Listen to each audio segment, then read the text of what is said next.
1 Raja-Raja pasal 11 ayat 1-13. Salomo jatuh ke dalam penyembahan berhala. Adapun Raja Salomo mencintai banyak perempuan asing. Di samping anak Firaun, ia mencintai perempuan-perempuan Moab, Amon, Edom, Sidon, dan Het. Padahal, tentang bangsa-bangsa itu, Tuhan telah berfirman kepada orang-orang Israel, "Janganlah kamu bergaul dengan mereka, dan mereka pun janganlah bergaul dengan kamu. Sebab sesungguhnya mereka akan mencondongkan hatimu kepada allah-allah mereka." Hati Salomo telah terpaut kepada mereka dengan cinta. Ia mempunyai 700 istri dari kaum bangsawan dan 300 gundik. Istri-istrinya itu menarik hatinya daripada Tuhan. Sebab pada waktu Salomo sudah tua, istri-istrinya itu mencondongkan hatinya kepada allah-allah lain, sehingga ia tidak dengan sepenuh hati berpaut kepada Tuhan Allahnya seperti Daud ayahnya. Demikianlah Salomo mengikuti Asyitoret, dewi orang Sidon, dan mengikuti Milkom, dewa kejijikan sembahan orang Amon. Dan Salomo melakukan apa yang jahat di mata Tuhan, dan ia tidak dengan sepenuh hati mengikuti Tuhan seperti Daud ayahnya. Pada waktu itu Salomo mendirikan bukit pengorbanan bagi Kamos, dewa kejijikan sembahan orang Moab, di gunung di sebelah timur Yerusalem, dan bagi Molok, dewa kejijikan sembahan Bani Amon. Demikian juga dilakukannya bagi semua istrinya, orang-orang asing itu, yang mempersembahkan korban ukupan dan korban sembelihan kepada allah-allah mereka. Sebab itu Tuhan menunjukkan murkanya kepada Salomo, sebab hatinya telah menyimpang daripada Tuhan Allah Israel, yang telah 2 kali menampakkan diri kepadanya, dan yang telah memerintahkan kepadanya dalam hal ini, supaya jangan mengikuti allah-allah lain, akan tetapi ia tidak berpegang pada yang diperintahkan Tuhan. Lalu berfirmanlah Tuhan kepada Salomo, "Oleh karena begitu kelakuanmu, yakni engkau tidak berpegang pada perjanjian dan segala ketetapanku yang telah kuperintahkan kepadamu, maka sesungguhnya aku akan mengoyakkan kerajaan itu daripadamu dan akan memberikannya kepada hambamu. Hanya pada waktu hidupmu ini, aku belum mau melakukannya, oleh karena Daud ayahmu, dari tangan anakmu lah aku akan mengoyakkannya. Namun demikian, kerajaan itu tidak seluruhnya akan kukoyakkan daripadanya. 1 suku akan kuberikan kepada anakmu, oleh karena hambaku Daud, dan oleh karena Yerusalem yang telah kupilih."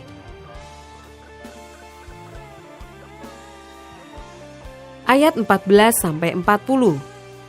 Lawan-lawan Salomo. Kemudian Tuhan membangkitkan seorang lawan Salomo, yakni Hadad, orang Edom. Ia dari keturunan Raja Edom. Sesudah Daud memukul kalah orang Edom, maka Panglima Yoab pergi menguburkan orang-orang yang mati terbunuh, lalu menewaskan semua laki-laki di Edom. 6 bulan lamanya, Yoab diam di sana dengan seluruh Israel, sampai dilenyapkannya semua laki-laki di Edom. Tetapi Hadad melarikan diri bersama-sama dengan beberapa orang Edom dari pegawai-pegawai ayahnya, dan mengungsi ke Mesir. Adapun Hadad itu masih sangat muda. Mereka berangkat dari Midian, lalu sampai ke Paran. Mereka membawa beberapa orang dari Paran. Lalu mereka sampai ke Mesir kepada Firaun, Raja Mesir. Ia ini memberikan rumah kepada Hadad, menentukan belanjanya dan menyerahkan sebidang tanah kepadanya. Hadad demikian disayangi Firaun, sehingga diberikannya kepadanya seorang istri, yakni adik istrinya sendiri, adik permaisuri Tahpenes. Lalu adik Tahpenes itu melahirkan baginya seorang anak laki-laki, Genubat namanya, dan Tahpenes menyapih dia di istana Firaun, sehingga Genubat ada di istana Firaun, di tengah-tengah anak-anak Firaun sendiri. Ketika didengar Hadad di Mesir bahwa Daud telah mendapat perhentian bersama-sama dengan nenek moyangnya, dan bahwa Panglima Yoab sudah mati juga, maka berkatalah Hadad kepada Firaun, "Biarkanlah aku pergi ke negeriku." Lalu bertanyalah Firaun kepadanya, "Tetapi kekurangan apakah engkau padaku ini? Maka engkau tiba-tiba berniat pergi ke negerimu?" Jawabnya, "Aku tidak kekurangan apapun, namun demikian biarkanlah juga aku pergi." Allah membangkitkan pula seorang lawan Salomo, yakni Rezon bin Eliada, yang telah melarikan diri dari tuannya, yakni Hadadezer, Raja Soba. Ia mengumpulkan orang-orang, lalu menjadi kepala gerombolan. Ketika Daud hendak membunuh mereka, maka pergilah mereka ke Damsyik. Mereka diam di sana dan disitulah mereka mengangkat Rezon menjadi raja. Dialah yang menjadi lawan Israel sepanjang umur Salomo. Ia mendatangkan malapetaka sama seperti Hadad. Ia muak akan orang Israel dan menjadi raja atas Aram. Juga Yerobeam bin Nebat, seorang Efraim dari Sereda, seorang pegawai Salomo, nama ibunya Serua, seorang janda, memberontak terhadap raja. Inilah alasannya mengapa ia memberontak terhadap raja. Salomo mendirikan Milo, dan ia menutup tembusan tembok kota Daud ayahnya. Yerobeam adalah seorang tangkas. Ketika Salomo melihat bahwa orang muda itu seorang yang rajin bekerja, maka ditempatkannya dia mengawasi semua pekerja wajib dari keturunan Yusuf. Pada waktu itu, ketika Yerobeam keluar dari Yerusalem, Nabi Ahia orang Silo itu mendatangi dia di jalan dengan berselubungkan kain baru. Dan hanya mereka berdua ada di padang. Ahia memegang kain baru yang di badannya, lalu dikoyakannya menjadi 12 koyakan. Dan ia berkata kepada Yerobeam, "Ambillah bagimu 10 koyakan, sebab beginilah firman Tuhan Allah Israel. Sesungguhnya aku akan mengoyakkan kerajaan itu dari tangan Salomo, dan akan memberikan kepadamu 10 suku. Tetapi 1 suku akan tetap padanya, oleh karena hambaku Daud, dan oleh karena Yerusalem, kota yang kupilih itu dari segala suku Israel.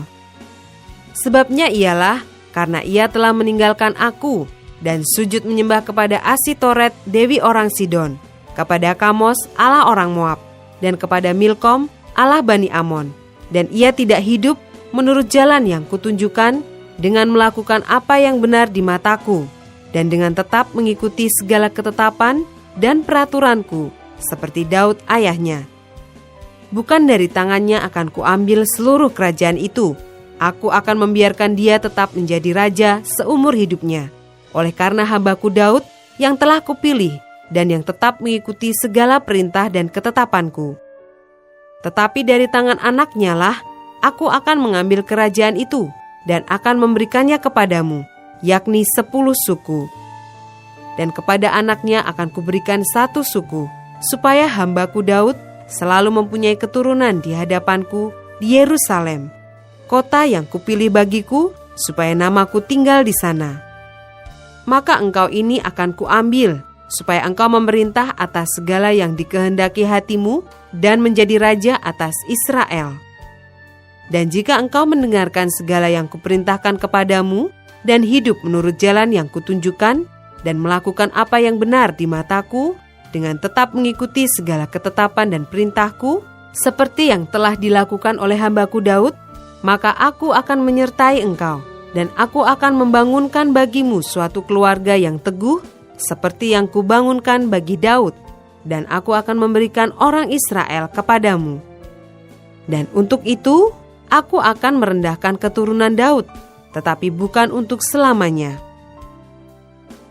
Lalu Salomo berikhtiar membunuh Yerobeam, tetapi Yerobeam bangkit dan melarikan diri ke Mesir, kepada Sisak raja Mesir, dan di Mesirlah ia tinggal sampai Salomo mati.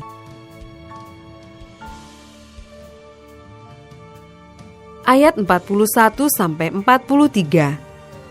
Salomo mati.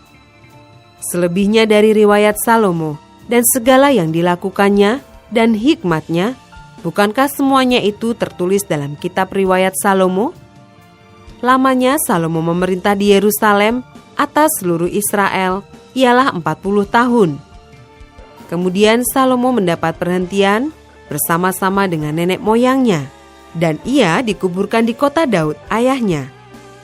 Maka Rehabeam anaknya menjadi raja menggantikan dia.